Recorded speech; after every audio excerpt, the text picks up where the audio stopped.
এদিকে বারুইপুরের আইন শৃঙ্খলা নিয়ে যথেষ্ট গুরুত্বপূর্ণ পদক্ষেপ নিচ্ছে রাজ্য সরকার। সূর্যপুরে ইতিমধ্যে একটি পুলিশ ফাঁড়ি তৈরি হয়ে গিয়েছে, যার উদ্বোধন করেছেন খোদ মুখ্যমন্ত্রী শুভেন্দু অধিকারী।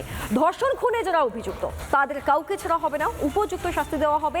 এছাড়াও যারা তাণ্ডব করেছেন, অশান্তি করেছেন, তাদের কাউকেও ছাড়া হবে না, স্পষ্ট বার্তা মুখ্যমন্ত্রীর।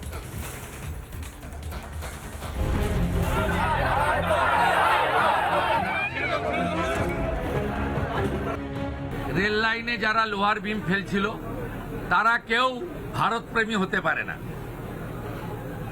এটা রাষ্ট্রবিরোধী কাজ। নাবালিকাকে ধর্ষণ খুনের ঘটনা এক সপ্তাহ আগে এ নিয়ে তোলপাড় হয় বারুইপুর। প্রতিবাদের নামে চলে তাণ্ডব, পুলিশের ওপরেও হামলা।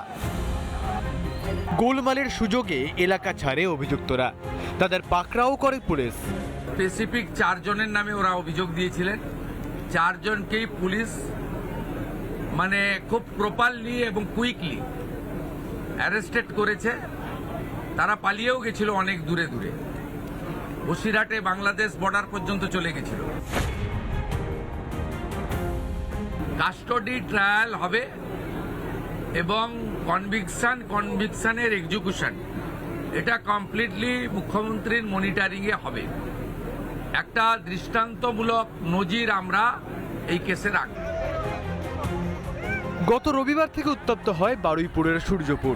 মঙ্গলবার বারুইপুর যান মুখ্যমন্ত্রী, আর শনিবার সূর্যপুরে নতুন পুলিশ ফাঁড়ির উদ্বোধন। নির্যাতিতার পরিবারের দাবি মেনে 4 দিনে পদক্ষেপ প্রশাসনের। Thanks to home secretary Shrimati Sangamitra Ghosh মহোদয়া, thanks to DGP mister Siddhinath Gupta IPS। তারা মুখ্যমন্ত্রীর কাছে করা এই পরিবারের ইচ্ছাকে কার্যকর করে দিয়েছেন উইদিন 4 ডেজ। আমি সূর্যপুর আউটপোস্ট উদ্বোধন করলাম। নাবালিকা খুনের পর কিশোরকেও খুন করা হয় বারুইপুরে। 17 বছরের ফুটবলারকে কুপিয়ে খুন করা হয়। এ নিয়ে উত্তপ্ত হয় বারুইপুরের ফুলতলা। দোষীদের শাস্তির দাবিতে সরব কিশোরের মা বাবা।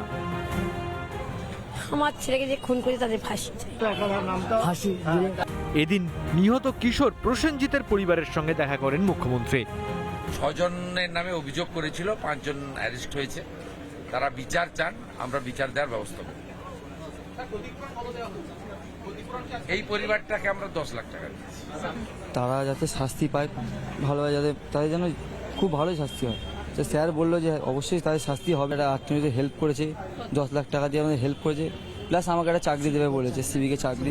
নাবালিকাকে ধর্ষণ করে খুন, গুজব ছড়িয়ে যুবককে পিটিয়ে খুন, তারপর কিশোরকে কুপিয়ে খুন।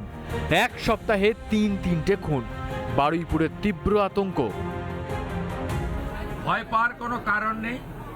খুনিরা, ধর্ষকরা, রেল লাইন যারা ভাঙতে গেছিলেন তারা ভয়ে থাকুক, ভয় পাওয়াটা স্বাভাবিক। তাদের শিক্ষা দেওয়াটাও আমাদের কাজ আইনি পথে।